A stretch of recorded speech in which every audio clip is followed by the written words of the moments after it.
Emma James, revved up, ready to go with Media Watch on the other side of our studio. Good evening to you. Now then, starting with a story in the US, which appears to show journalistic freedom under threat. Yes, and you do have to wonder how much this has to do with the current political climate. The phrases fake news and enemy of the people, of course, ringing in everyone's ears. Now, we don't know the exact motivation behind what actually happened here. But the editor of the Colorado Independent, Susan Green, was actually just trying to take photographs of something happening in the street. Take a look at this clip, which shows what happened after she tried to photograph it. Away, or you'll be arrested for interference. Step away, or you'll be arrested for interference. Ow!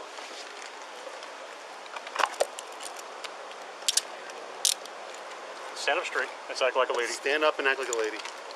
Are you kidding me? Nope. They act like a lady? There you go. Now you can go to jail.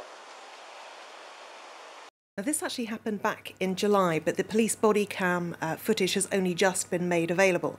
I'm not going to comment on the fact that they told her to act like a lady. I'm not sure what about being a journalist makes you unladylike, but there we go. But yes, she was trying to document a police action. What she saw was a naked black man being surrounded by officers.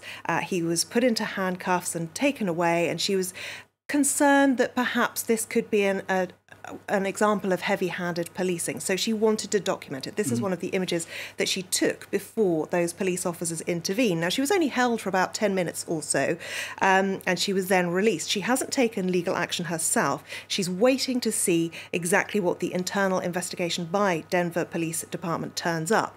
Now, what they argued was that she was actually contravening the man's right to be treated for a medical issue in privacy, but she wasn't breaking any laws at all. Now, the former editor of The Guardian newspaper, Alan Rusbridger, said this is a chilling piece of footage of a reporter in America being handcuffed for doing journalism. I'm afraid this leads back to Donald Trump and his dangerous anti-press drumbeat. Not everyone's so sympathetic. Some of the reactions to the Evening Standard's interpretation of this story looks a sensible course by police against an insensitive know-all, says one. Somebody else just simply says good. Of course, today, Donald Trump has once again repeated that he believes the media is the enemy of the people. He says truth doesn't matter to them. They only have their hatred and agenda. Now, also today is the fact that a 68-year-old man has been arrested and charged after making a series of threats to kill journalists at the Boston Globe. He cited that line, enemy of the people, in his threats to kill. This journalist pointing out words matter. The hatred stirred by Trump against journalists is having an effect, and over time it could get someone killed. And of course, some people might argue that perhaps it already has done. We had, of course, the shooting less than 2 months ago at the Capital Gazette in Maryland. It was the influence of Trump's rhetoric was written off, really, because this was a long-standing feud that this gentleman had with this newspaper, a long-standing problem. However, you do have to wonder, after so many years of antagonism, why he chose that particular moment to act. And a lot of people wondering just how far Trump is influencing people's views right now. Indeed. Now, change of tone for the next story. A French choir with a difference is releasing an album with cover versions. These performers say they can teach us a thing or two about joie de vivre. Absolutely. It is a lesson looking for forward us to this. all to learn. They are called Salt and Pepper. It's got nothing to do with the band of the 90s who released songs like Push It. Push It, good, yeah. They are called, oh dear, they're called Salt and Pepper because, of course, of the reference to people with greying hair. Kind of like mine, you yeah. might know something about. Yes, Okay. exactly. Yeah, I know a bit about they've that. gone with the English name, not Sel et Poivre. They are based in Normandy. They formed back in 2010. They've since performed 100 concerts, and their motto is Rock Never Dies. Take a look at this.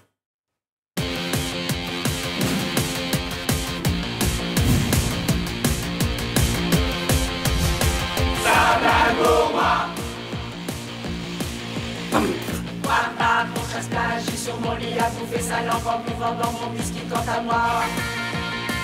Ça plane pour moi. Ça plane pour moi, moi, moi, moi, moi, ça plane pour moi. Ça plane pour moi.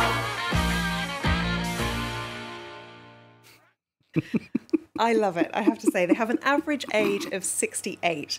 And it really is a reminder that music isn't just the preserve of the young. Now, the reason that they're making a buzz right now is because not only have they recorded their album, but this week they got the first opportunity to hear about it or listen to it themselves. Le Parisien was there, among other journalists watching their reactions to it. They do lots of French rock faves. That was obviously Plastic Bertrand. They also do Jacques Dutronc, but they do lots of international bands too. David Bowie, AC/DC, even the White Stripes they've performed, bringing it really bang up to date. Their reactions were lovely. One asking, is that really us singing on it? And with Mick Jagger still touring at the age of 75, why not? Now, there was one grandchild there listening to it, and he described his grandmother as super cool. She sings, she dances, and we're going to put the CD in the car. Absolutely fantastic. If I could sing, I might even try to join them. But the less said about my singing, the better. Emma, thank you very much indeed.